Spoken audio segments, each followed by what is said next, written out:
Good morning and Shabbat Shalom to the 12 tribes scattered into the four corners of the earth, according to the Bible prophecies. Good morning to the 144,000 among them who are being prepared to teach and are teaching the scattered Israelites in preparation for an exodus from Babylon. Greetings. Greetings to the brothers and sisters who are bloodline Gentiles, but who through the blood of the Hebrew Messiah, the line of the tribe of Judah, who the Bible calls Jesus Christ, but who we know his true name is YHWH, and have received him, and in receiving him have received the perfect righteousness of the Father. Greetings. Greetings to the chat, brother Arkawan Banya, my brother and helper, only one way. Imana Bakash, Arkmar, brother Gary Joseph, dear brother Stephen Kelly, Isha Shama and her husband Shama, brother David Harriet over in England, and brother Mark and from Ireland, and all the brothers and sisters, Kyra from Malaysia, and brother Neviska 23 and his lovely wife and children, and greetings and blessings to all of you, brothers and sisters. We are going to begin today a very important study in the awakening, and it is the study of these be the words. Now, I'm going to refer to it as thee be the words, because the real name of the book is Adabarim, these words. That's the real name of the book. It's called Deuteronomy. Okay, happens to be one of my favorite books in the Bible. One of my favorite books in the Bible, along with the Gospel of John and the book of Revelation. These be the words. This is the book of the law, as it calls itself, the book of the law. And it's a very important and timely book for the awakening of the true Hebrews. Praise the Most High. I'm very excited to begin this study.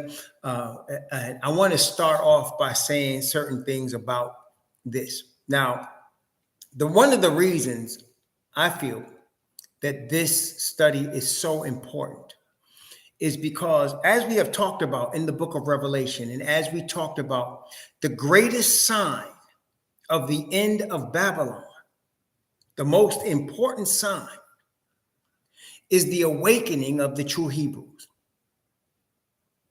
Now, we must understand what the book says in terms of Revelation 1:1, a very important verse, right? The revelation of Jesus Christ, or again, YHWH, the Messiah, which Yah gave unto him to show unto his servants things which must shortly come to pass. It's not for everybody. And why do I emphasize that as we're getting ready to read these words? These be the words. I emphasize that is because the true signs of the end of Babylon will not be recognized by the world. They will only be recognized by the remnant. That's very important for us to understand. The true sign of the end of Babylon will not be recognized by the world. The world would not recognize it, acknowledge it, or even believe it if it was told them. It would only be recognized and understood by the remnant. And so when we're talking about the awakening of the Hebrews, only us who are awakened will understand what's happening. People that know us will understand that something is happening, but they won't know what it is, and they might even think we're crazy. That's the first thing we need to remember. So don't expect the world to acknowledge a sign, though it be in their face. And it's amazing how the Most High Father has done this, because as you and I know, if you've studied these things a little bit, you understand that the Illuminati type situations, the secret societies, the religious powers that control these societies put signs right in front of people's faces and nobody sees it, right? People don't even know what's going on, right? So they'll put it in a Hollywood movie. For example, I like to use some obvious examples. In 1993, there was a movie named called Under Siege, 1993. And in that movie, New York City was taken over. And in that movie, there were terrorist cells. They called them cells in the movie. And they were telling you that these terrorist cells were going to commit a terrorist act in New York City, 1993. And 8 years later, all of it happened. See? And so they do that on purpose because they're putting it in your mind so that you get used to the propaganda they say about it and you're already under control. It's like when they give you a needle in your arm for a disease. What do? They put a dead form of the disease in your body to fight against the disease. Isn't that what they do? So when they get ready to tell you they're going to have a vaccine for a disease, what they're doing is putting the dead cells of the disease in your body as a fight against the live cells of the disease. Well, they're doing that with your mind. They put the dead form in your mind in a movie so that later on when it actually happens, you're already under control. But they put it in your face. They put it right in your face. And then you're watching things and they're trying to interpret for you what's happening, though your common sense tells you something else happened. Like if you ever seen, and I'm just going to say this, have you ever seen a building fall under a controlled demolition? Have you ever seen a building fall? Have you ever seen a controlled demolition, like they're taking down an old stadium? Go look up an old stadium when they're taking it down, an old stadium, right? So they put it with dynamite, and they have to fix the stadium dynamite so that it doesn't fall on anything else. It's got to fall straight down, almost like in free fall. I don't say anything else about that, but you know where I'm going, right? So they put it right in your face, and then they tell you it's something else, because they've conditioned your mind to receive it. Okay, that's how enemy does it, right? That's how Satan does it. But the Most High fixed him, because the Most High has the sign for the remnant that's right in front of everybody's face, but nobody will know what's going on. The sign is the awakening of the true Israelite nation, the bloodline of Abraham, Isaac, and Jacob, the bloodline of what the Bible says is going to happen, which these be the words is one of those many books that brings it out, right? So the bloodline awakening is a sign. It is the sign. Now, the ultimate sign that everybody will see and recognize, let me show you this one. And I'm going to use a couple of passages in the book of Revelation, and then I'm going to go back and use passages. I'll probably use Ezekiel chapter 38, but let's look at the obvious sign that everybody will recognize. Even the lost will recognize it. In Revelation chapter 1, verse 7, first of all. Revelation chapter 1, verse 7. Revelation 1, verse 7.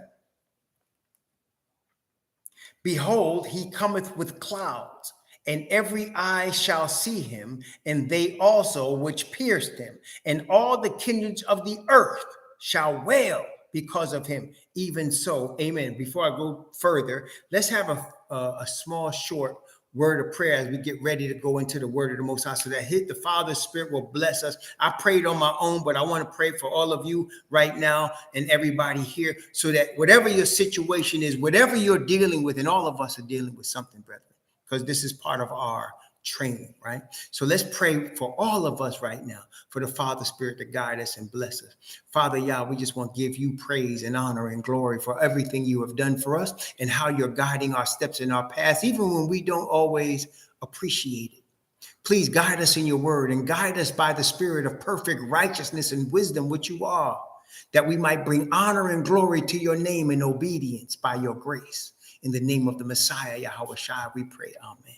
I just wanted to make sure, because all of you have problems. Everybody's got stuff that you're dealing with, right? You're all of us dealing with this and that, some worse than others, some in dire situations. I don't know all your situations, but the Father does. And so may he bless you in your situation. But this verse tells us every eye shall see him, and they also which pierced him. And all the families or kindreds of the earth shall wail because of him. See, so that's the ultimate sign. The return of the Messiah is the ultimate sign, right? Again, watch this one. Revelation chapter 6.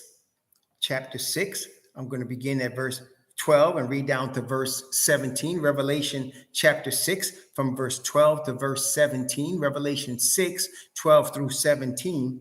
And I beheld when he had opened the sixth seal, and lo, there was a great earthquake. And the sun became black as sackcloth of hair, and the moon became as blood, and the stars of heaven fell unto the earth, even as a fig tree casteth her untimely figs when she is shaken of a mighty wind.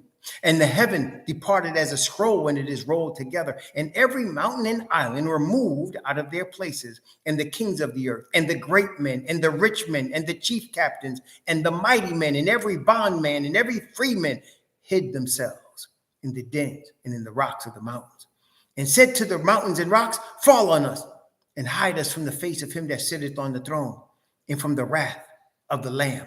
For the great day of his wrath is come, and who shall be able to stand? This is the ultimate sign. Okay, that's the ultimate sign. Then it's too late. Okay, for most, it's too late. That's the ultimate sign, the actual return of the Messiah. Well, let's go to the so-called Old Testament and get some same thing out of there. Ezekiel chapter 38. Ezekiel chapter 38. Ezekiel 38. I'm going to begin at, let's see, I'm going to begin at verse, I'm going to start at verse 18 for the sake of our time. Ezekiel 38, beginning at verse 18. And I'm going to read from verse 18 down to verse 23. Ezekiel 38 from 18 to 23. And it shall come to pass at the same time when Gog shall come against the land of Israel, that the Most High Yahweh, that my fury shall come up in my face.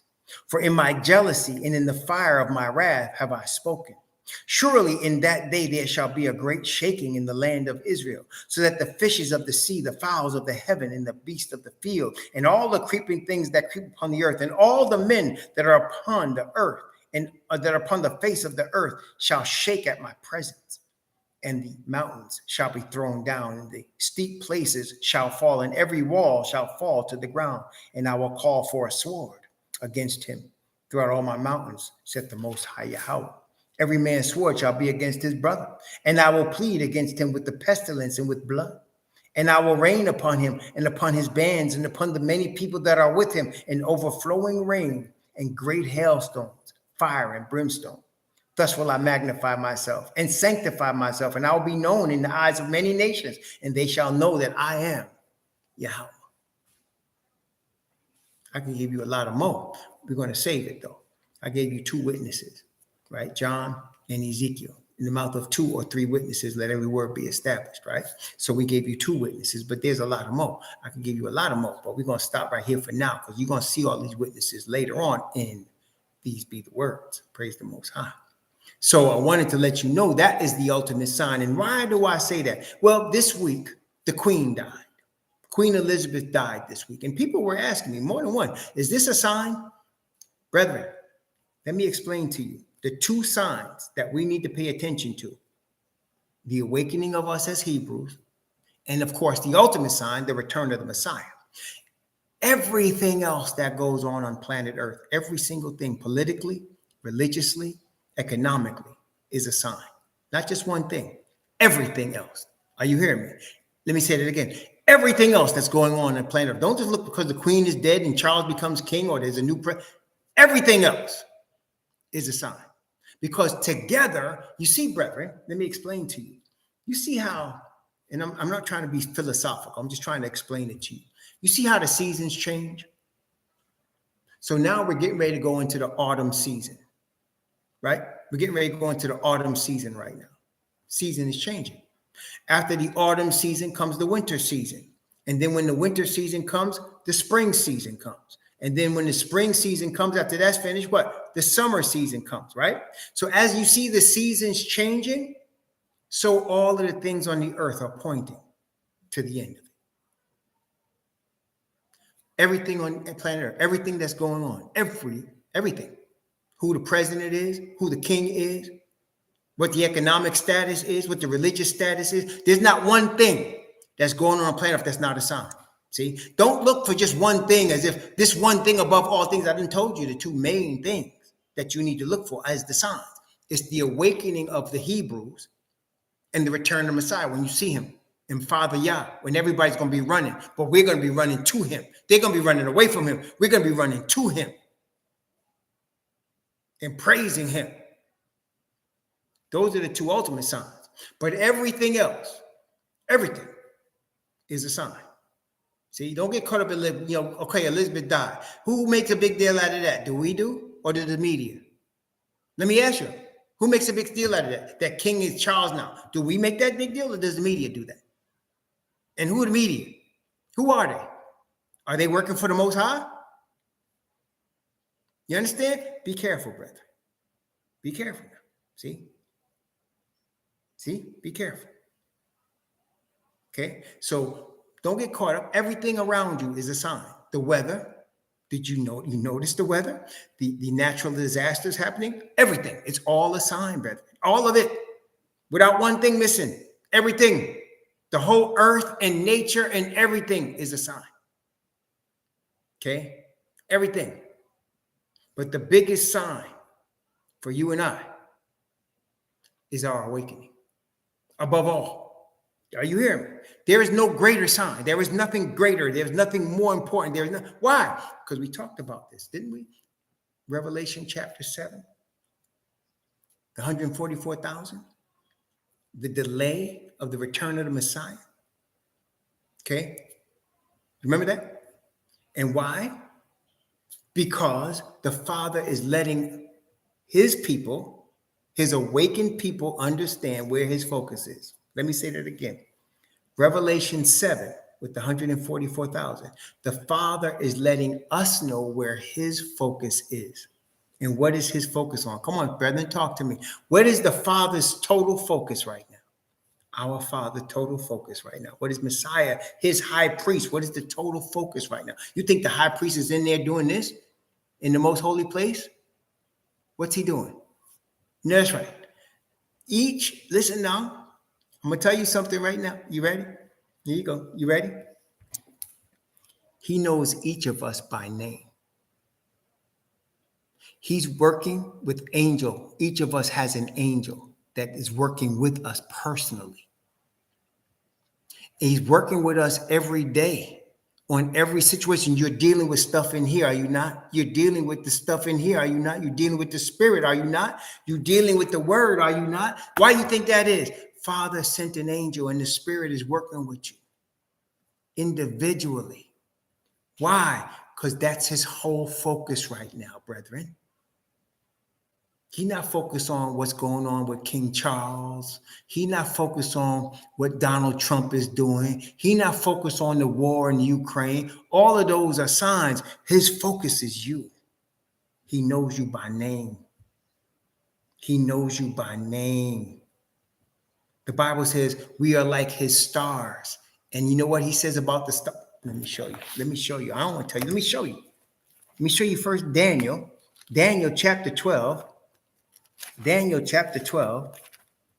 Prophet Daniel chapter 12. Right? Daniel chapter 12. Verse 3. Daniel 12:3.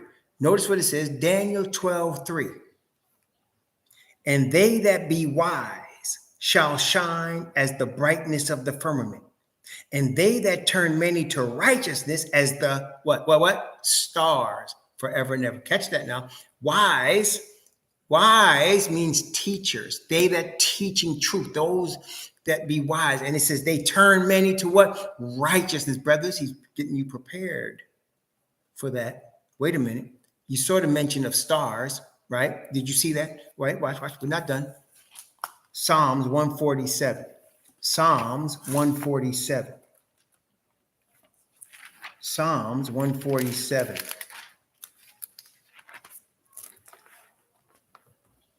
Psalms 147, verses 4 and 5. Notice the mention of stars and how they that turn many to righteousness. Psalms 147. Psalms 147. He telleth the number of the stars and calleth them all by their names. Great is our Yahweh, and of great power. His understanding is infinite. We shall be as the stars, and he calleth the stars by their names. There's no duplicate names with the Father. Everybody has their own name. That's why his understanding is infinite. He has a name for you that's not for anyone else because it's yours. And right now, his whole focus is training and developing his sons especially, but his daughters too, sons and daughters, but his sons especially for this final work. There's no other focus. That's why you are the sign. That's right. We are his workmanship, created in Christ Jesus, created in Messiah YHWH unto good works that he hath before ordained that we should walk in them. Okay? So the focus, the greatest sign that I'm trying to impress upon you is our development and awakening. That's the greatest sign. Don't worry about the weather, what they're predicting. Don't worry about all that, brethren. All of it is a sign. Yes, it is. But don't get caught up in that. Stay focused on the greatest sign, brethren. The greatest one is your development, your awakening. That's the greatest sign. And why? Let us not ever forget the greatest reason for this great sign of the awakening. What is the great reason for it? Father Yah's glory. We are signs and wonders and witnesses for Father Yah's glory. Not the glory of some denomination, not the glory of anybody else. It's Father Yah's glory.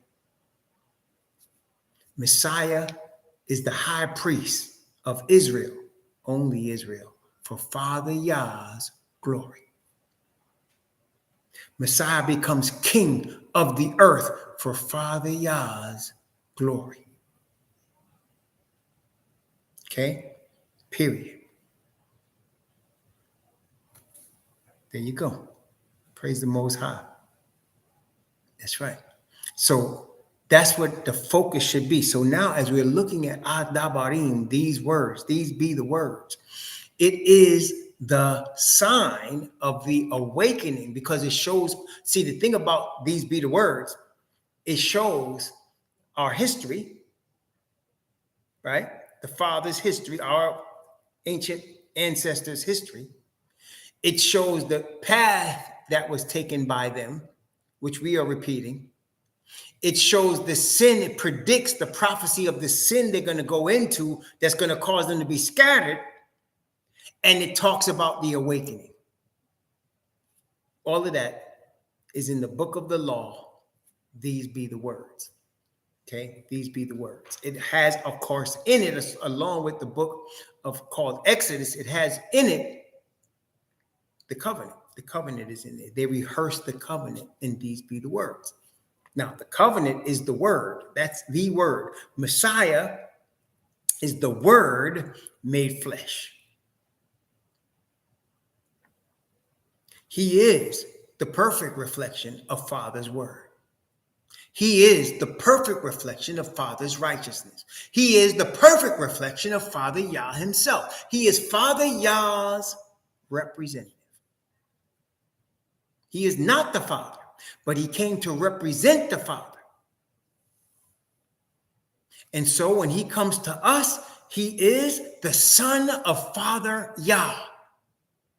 And when he goes to the Father on our behalf as the Word made flesh, he is the Son of Man because he represents us.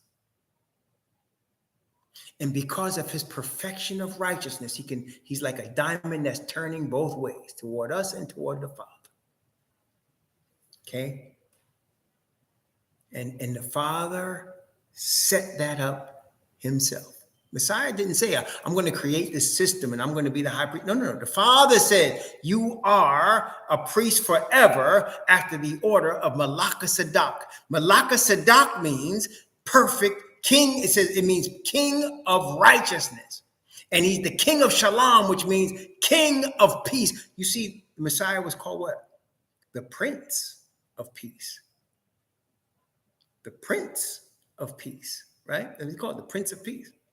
Well, the prince is the son of a king, is he not? They called the man what? Prince Charles, before his mama died. Now he's what? King Charles. Is that correct? Right? He was before this week, he was Prince Charles.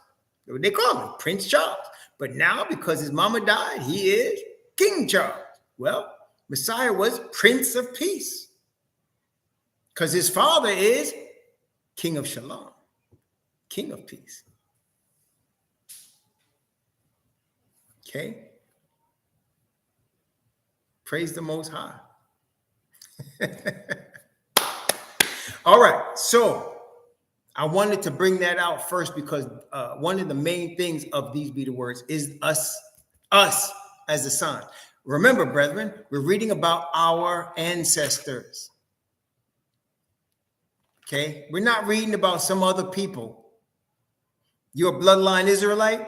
Deuteronomy is about your ancestors. You read about your ancestors. Okay? Where you come from? You come from Dominican Republic? Which side? The Haitian side? Southern Kingdom of Judah. What side? The Dominican side? Oh, you're from the northern tribes and the Southern Kingdom of Judah. You're Taino. You're Taino. Man, I will tell you, I'm going to give you a testimony. I was in Home Depot, my wife and I were in Home Depot. We had some business in Home Depot. And one of the Northern Tribe sisters was talking to us. And she said to me, she said, I want you to open an account to save you money, on the business side. She said, what's the name of the business you want to use? I said, Raw Hebrew Remnant, right? She said, Raw Hebrew, are you Jewish? And I explained to her, I said, no, we're not Jewish. I said, when you think of Jewish, right? I said, you think of Judaism, these people that follow a religion. She said, yeah, that's right. I said, no, I said, we're not that. I said, we're a bloodline. We're the original bloodline. She said, I said, and you are too. She said, I said, you're Inca. No, first I said, you're a Taino. She said, no, I'm from Peru. My wife said, no, she's an Inca. I said, you're right. You're Inca. She said, that's right. I'm Inca. I said, Inca is part of the northern tribes. I said, you were there before the Spaniards came. She said, yes, we was. I said, and they killed y'all off. Then they brought the Southern Kingdom over there, but y'all was there already. I said, y'all made pyramids and everything. She said, yes, we did. I said, you're Inca. You're the Northern Kingdom. And when I came back about a week later. She remembered me. She called me by my name. She said, you. Because I told her the truth about who she was. Okay? I told her the truth about who she was. Okay? And Puerto Ricans, I met 2 Puerto Ricans came to my house. Some of y'all may meet them here in Florida because they're going to come over. They came to my house to do work. We paid them to do work. We got them from Angie's List. And she was like, praise Jesus. And she was all, thank God is so good. And then finally, and I let it go on for a couple of days, right? And then the last time I seen them, we were outside in front of my house talking.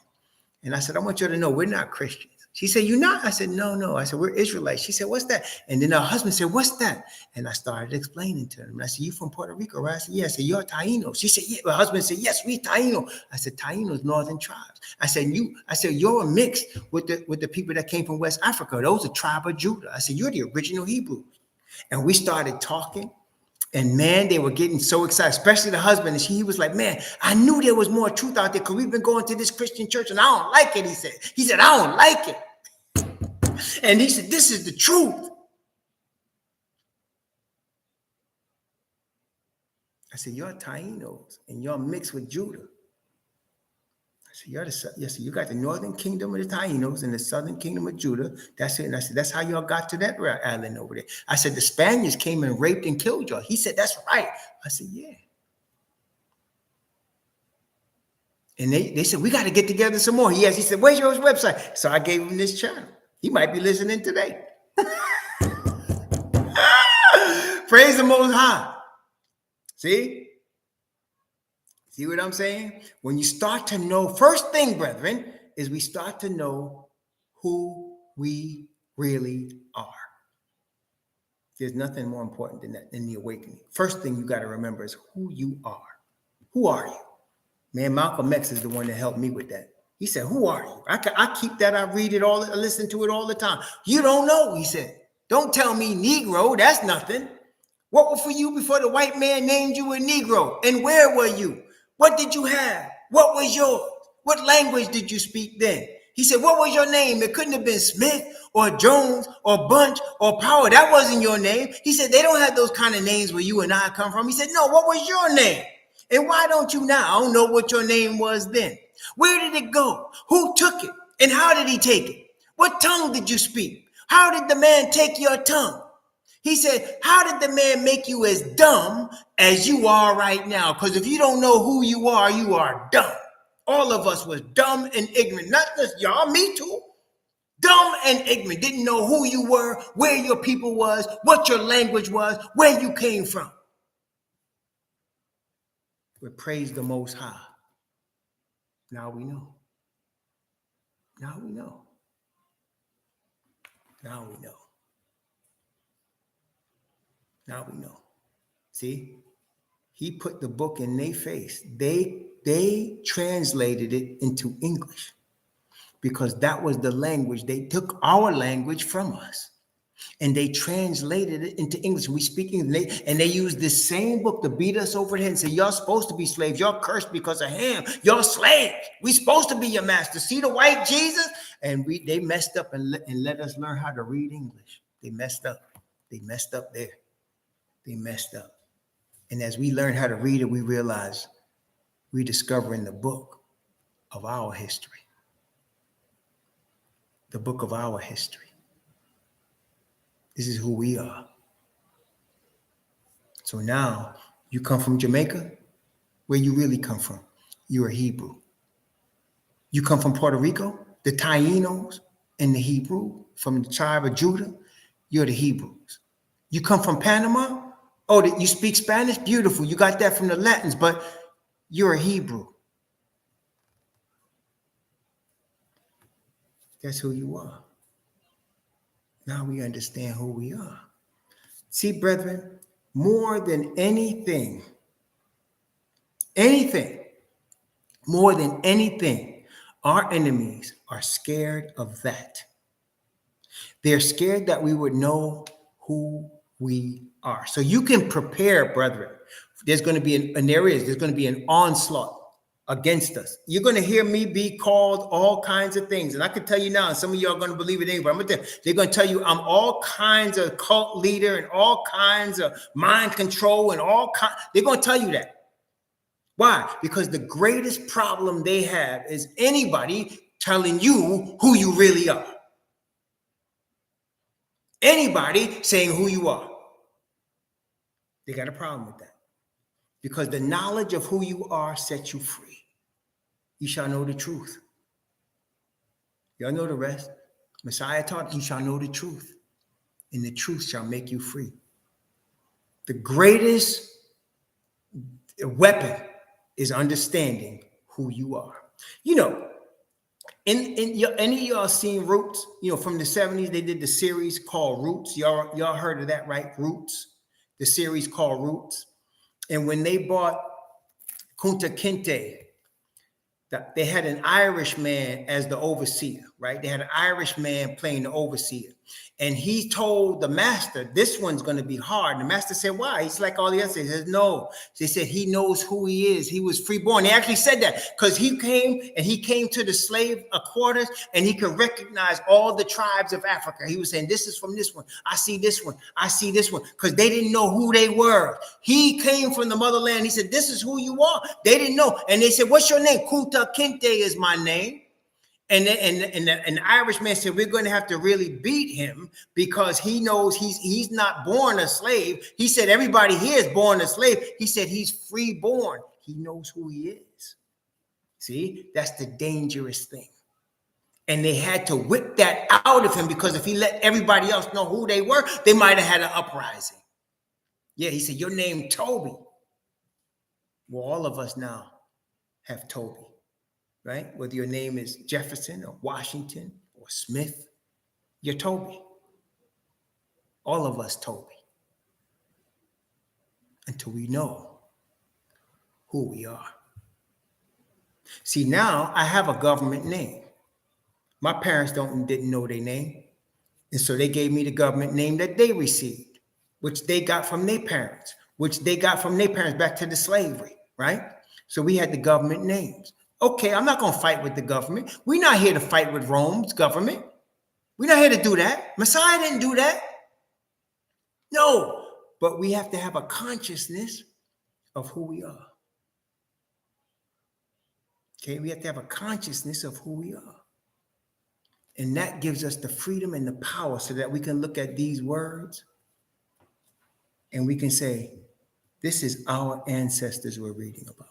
When we're reading These Be the Words, the book called Deuteronomy, you are reading about your ancestors, who your people are, where you come from, how your people got to where they got. It's telling you the whole thing. Okay? It's telling you everything. Okay? Y'all understand that. That's what I want y'all to get. This is what we're reading about. And y'all who are of the Gentiles, y'all know the thing is about the Gentiles, it's kind of like the flip side of the Hebrew, the bloodline Hebrew. Just like the bloodline Hebrew, we as bloodline Hebrews need to acknowledge the sins of our fathers. We need to acknowledge how we got here. How did we get here? Yeah, they snatched us from West Africa. They snatched us. They killed the northern tribes off as they were scattered through the islands. But why? Why did that happen? Because we worshiped other gods. It was allowed to happen because we broke the number one rule that the Father gave us. Thou shalt have no other gods before me. We broke the rule. And he does not forget his promises. He does not forget the covenant. The covenant is forever. So therefore, he says, you only have I known of all the families of the earth. Therefore, I will punish you for all your sins. Because we broke the covenant. We worship another God. The first thing coming back to the Father is to recognize there's no God but the Father, Yah. There's nobody else. There's none other. There's no white Jesus. There's no God of Baptists. There's no God of Islam. There's no God of Buddha. There's no other but Yah of the nation of Israel, of the children of Abraham, Isaac, and Jacob. There's no other. His name is Yahweh. His name is Yah. That's it. That's the first step in coming back. Because that's the first step we took in leaving him. We start worshiping other gods. You see what I'm saying? It's the first step we left him on. It's the first step in coming back. There's no other. Okay, so we're reading about how we got here. Well, the Gentiles, the thing, and some of you Gentiles converts to this truth. Some of you Hebrew Israelite brothers in the grafted in.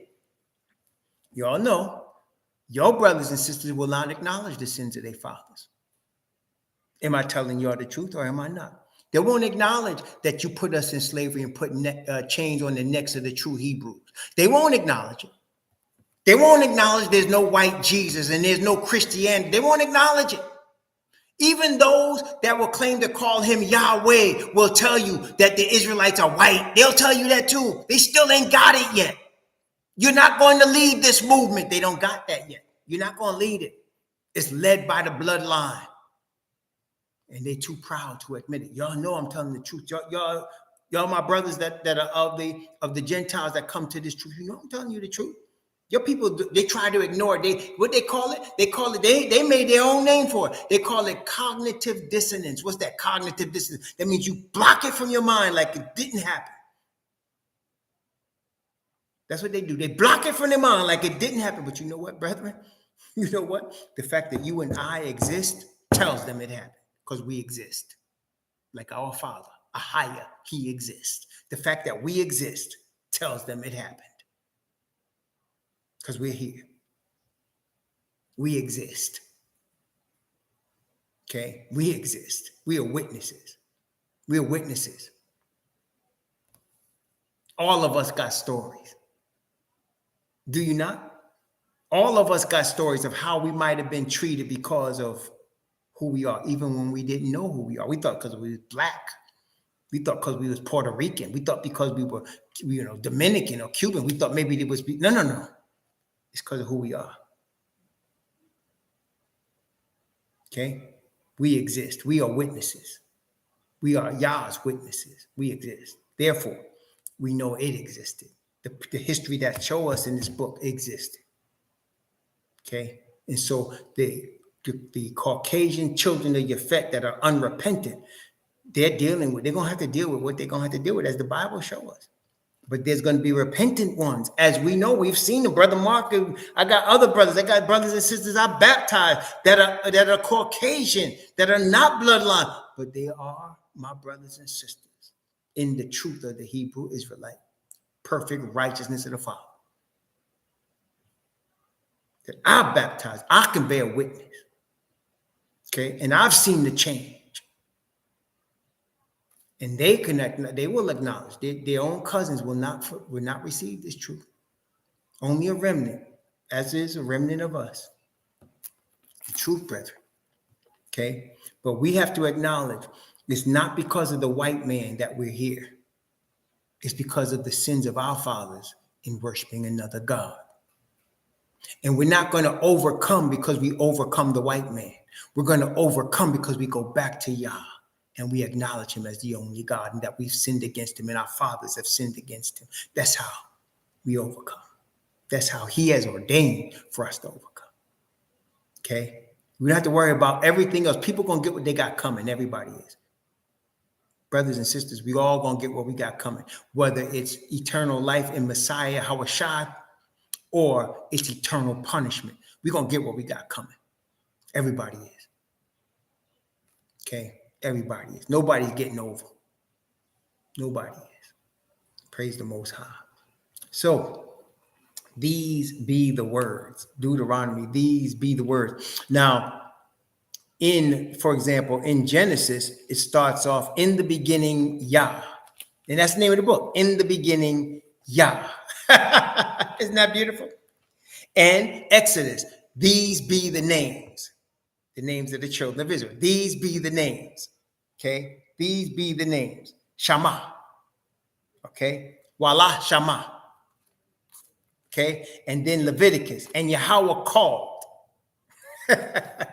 It's beautiful, baby. And so here, Deuteronomy, these words. These be the words. These words. And that's how it starts off. That's the name of the book. These words. These be the words. Praise the Most High. Okay, so let's start. Deuteronomy chapter 1. In verse 1. Now, the first two verses, very powerful. Watch. Okay. These be the words. I'm going to start Deuteronomy chapter 1, verses 1 and 2. Deuteronomy chapter 1, or these be the words, chapter 1, Adabarim, verses 1 and 2. These be the words which Moses spake unto all Israel on this side of Jordan, in the wilderness, in the plain over against the Red Sea, between Paran and Tafal, and Laban, and Hazaroth, and Dizahab. Look what it says in verse 2. There are 11 days' journey from Oreb by the way of Mount Seir unto Kadesh Barnea. Now, let me explain that. Oreb is Mount Sinai. Okay, so that's when sometimes they'll call it Mount Sinai and sometimes they'll call it Oreb. But Oreb is Mount Sinai. That's where the law was given. That's where the covenant was given, in Oreb, right? And that's where the statutes and judgments were given to Israel, in Oreb. And another name for it, of course, is Mount Sinai. And he said, now they didn't have cars, right? They didn't have cars or trains or buses. He said it's 11 days journey from Oreb to Kadesh Barnea. Now, Kadosh means set apart or holy. Okay, that's what Kadosh means. Okay, set apart or holy. Kadesh Barnea, the holy place, is called Barnea. Kadesh Barnea is the border of the promised land. Okay, so he said it's 11 days journey from Oreb to Kadesh Barnea. 11 days. How long did it take our fathers to make the journey, brethren? It's 11 days journey. How long did it take our fathers to make the journey? Was it 11 days? How long did it take? It's right. It took 40 years.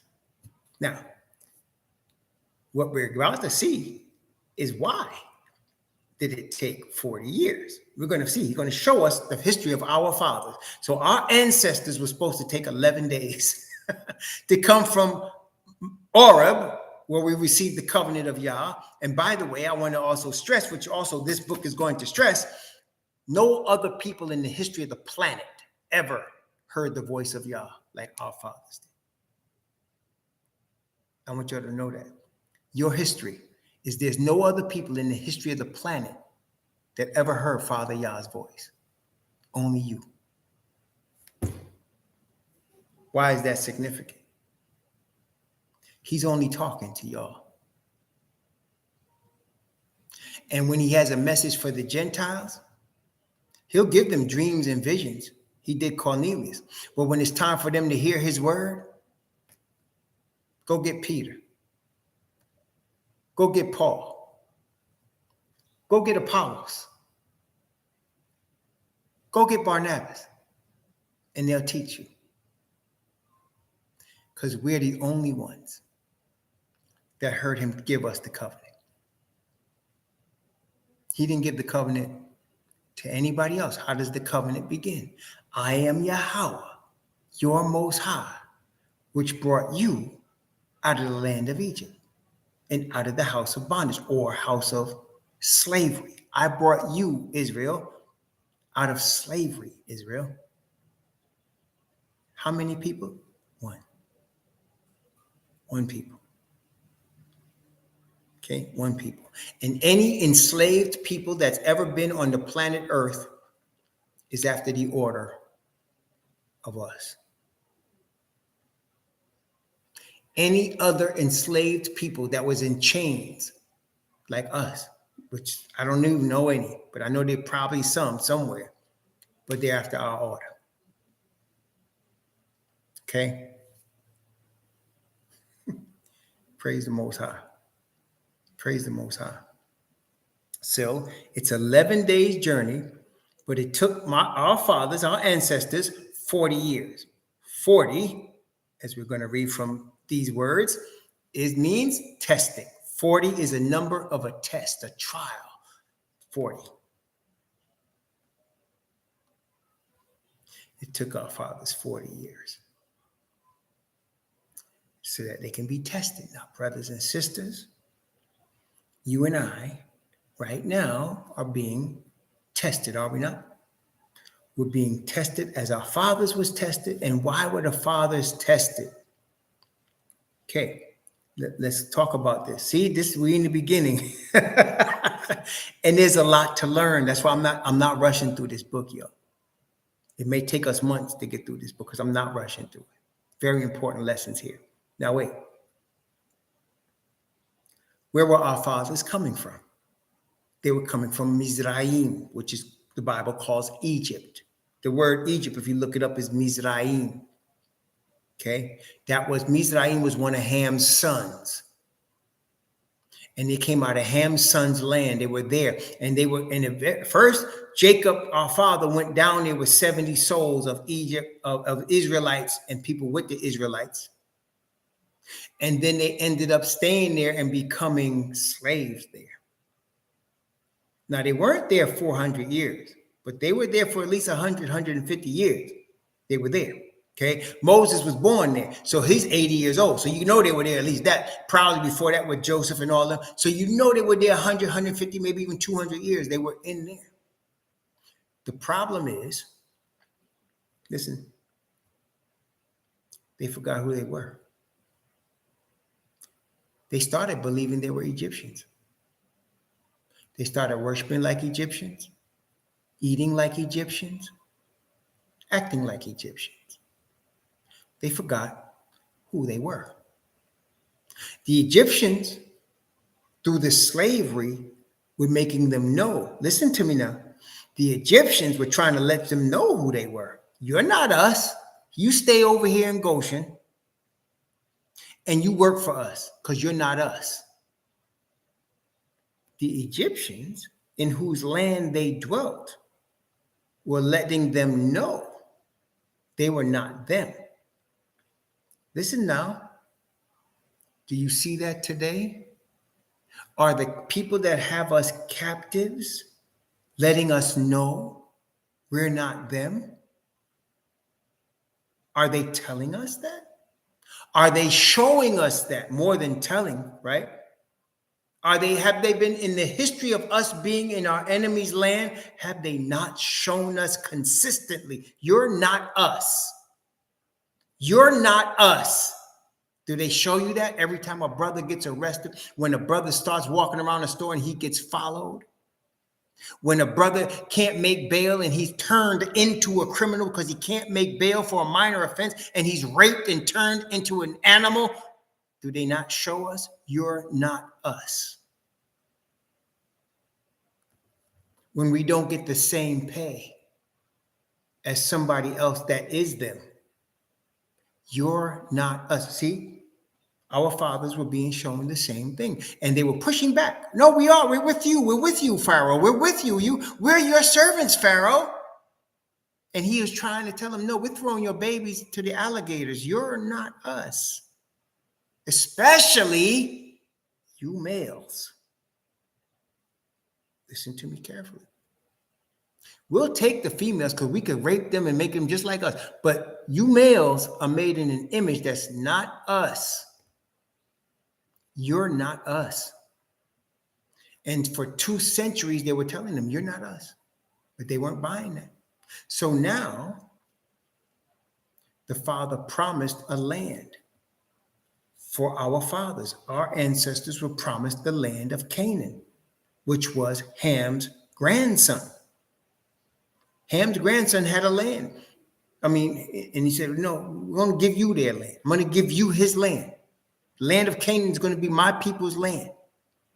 But it was supposed to be a kingdom of righteousness. Therefore, we're coming out of a kingdom of unrighteousness, not knowing who we are. Listen to me now.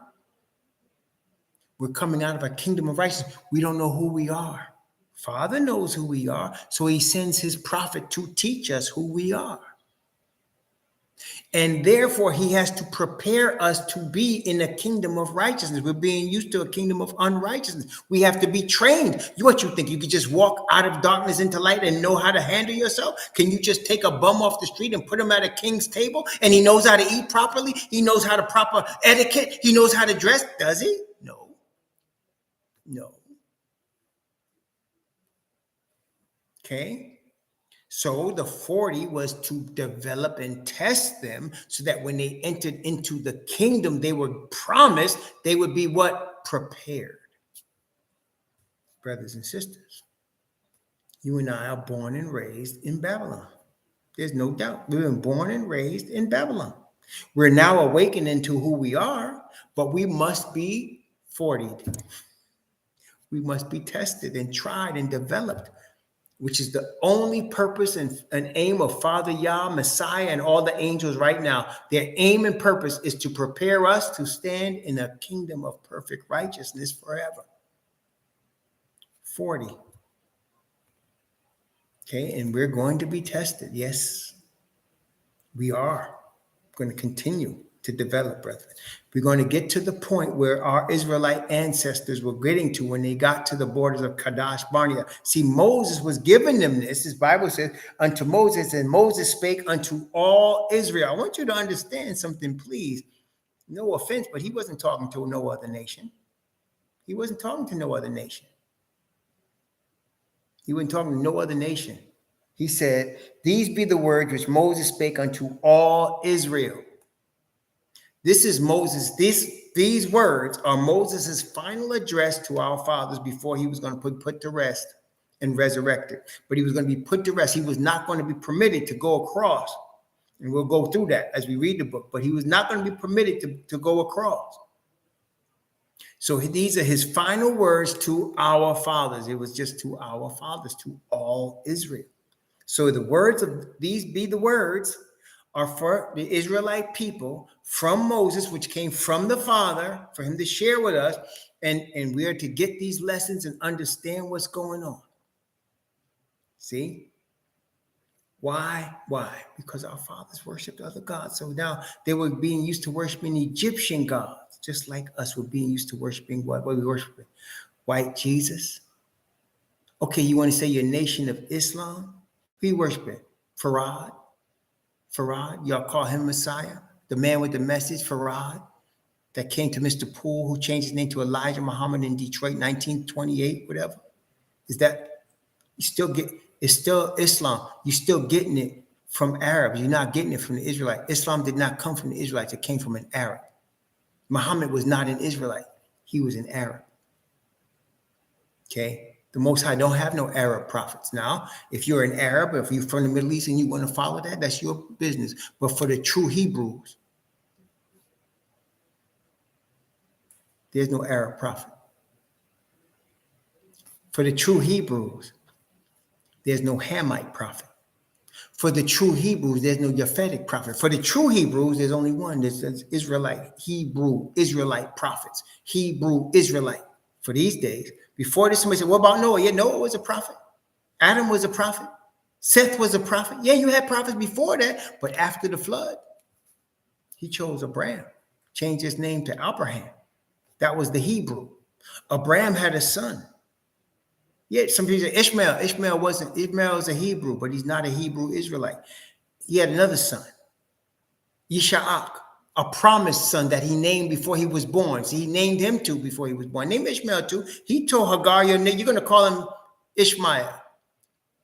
You can call him that. And he's going to be blessed because he's Abraham's seed, but he's not the chosen seed. He said, cast out the bondwoman and her seed. Isaac is the seed in which the promises are born. Isaac had Jacob. Jacob didn't decide to go to court and change his name.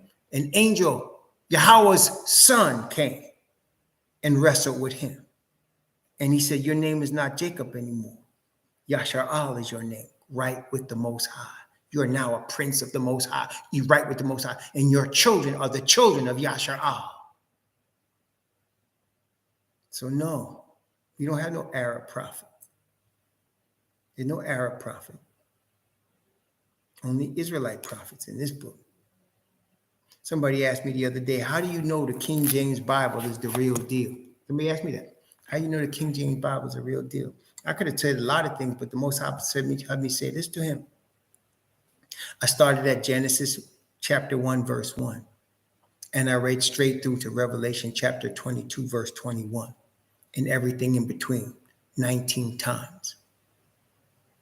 And by my own self-conviction, I realized this book is the real deal. And I told him also further, I have not heard any critic of this book that has actually read it. Didn't hear back. I haven't heard any critic of the book that has actually read it. I have one good brother of mine, like a son to me, said, but I've read parts of it. That ain't reading the book. You don't know nothing about it. And I can't talk to you about it if you want to argue and debate because you haven't read it. You want to debate with me about it? Go read it first. Read the whole book. Then come back and talk to me. Because I've read it. That's how I know it's the real deal. Because I've read it. I ain't talk about reading it. It's my 20th time reading it. See? So until you read it, I don't want to hear nothing from you. I want to talk to you about it. I've read it. And if you read and decide don't believe, then don't believe then. Go get the Quran or do whatever you want. But don't talk to me about it unless you have read it. Because to me, this is deadly serious. Well, somebody might not take it so serious, but that's their business. See, I got to answer to my Father. And this testing is part of this book here. This book telling us we're going to be tested. Our fathers worship other gods in Egypt. We're worshiping other gods in America, worshiping other gods in Europe. And they done brought us to the islands and other gods there. No, there's no Arab prophets. There's Hebrew Israelite prophets. And I've learned, and we have learned from our fathers, our ancestors, don't worship other gods. There's only one. We got in this mess because we start worshiping other gods. Praise the Most High. All right. Deuteronomy. These be the words. Chapter 1. I'm going to read verses 3. Well, I'm going to read verse 3. Deuteronomy chapter 1, verse 3. And it came to pass in the 40th year, in the 11th month, on the first day of the month, that Moses spake unto the children of Israel according unto all that Yahweh had given him in commandment unto them. Okay, it's clear. We need to understand this as awakened Israelites, who this book is about, who it's for, what the message is about, or who it's to. He said the 40th year, okay, now this is the end of it right now. They're crossing Kadesh Barnea. Moses is not going to go with them. And he said, on the 40th day of the 11th month, we will call that March. It was right before the breaking of spring. It was March. They're getting ready. It's the 11th month. March is the 11th month. You're the end of March is the beginning of the 12th the 11th month, not the 12th month. February. It's February. Sorry. The 11th month is February. It's February, March. And Moses is talking to them. It says, and Moses spake unto the children of Israel. Moses spake unto the who? Children of Israel. Not everybody, not Babylon, not Egypt, not Greece. He didn't talk to Russia. Who was he talking to? Moses spake unto the children of Israel. What did he speak? According to all that Yahweh had given in commandment to him. So Moses is giving an address to only Israel, about Israel, from the only God of Israel, Yahweh. Very important as we establish this in the beginning of the book. They come out of Egypt. It took them 40 years of testing to get to this point. And the message of these words, these be the words, is only for the Israelites. The message, the prophecies, the history, the promises, only Israel. And it will tell you itself, Israel and the stranger that dwelleth among them, those that were grafted in. The strangers are grafted in among them. That's right. It's about the family.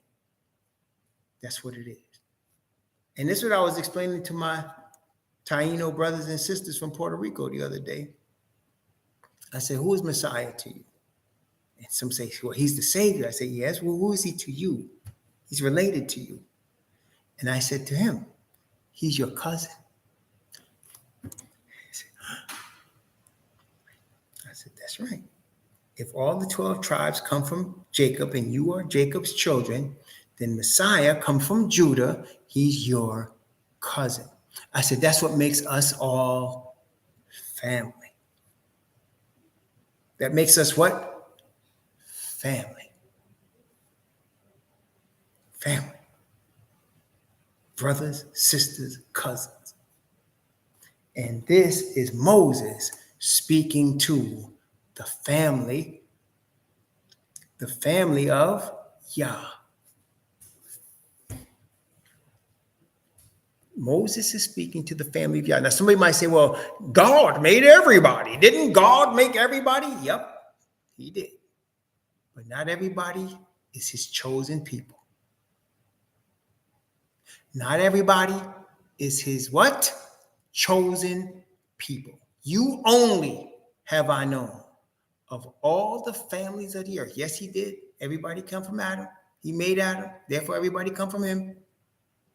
But he only has one chosen family.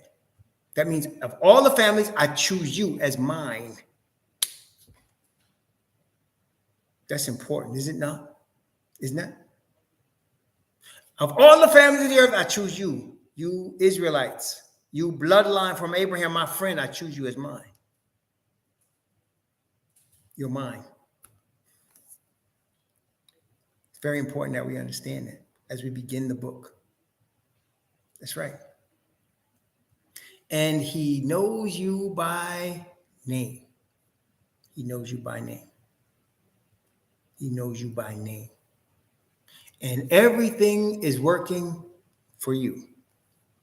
Don't worry about what Prince Charles or King Charles is doing. Don't worry about what Donald Trump is doing. Don't worry about what President Biden is doing. Don't worry about what Russia is doing. You are the son. It's all for you. And he's using all the powers of the third heaven to prepare you for what's just ahead of us. That the world know nothing about, but we do. Praise the Most High. Praise the Most High. Okay, We only got 3 verses here, but they was powerful verses, was they not? So we'll come back. We're going to take a break.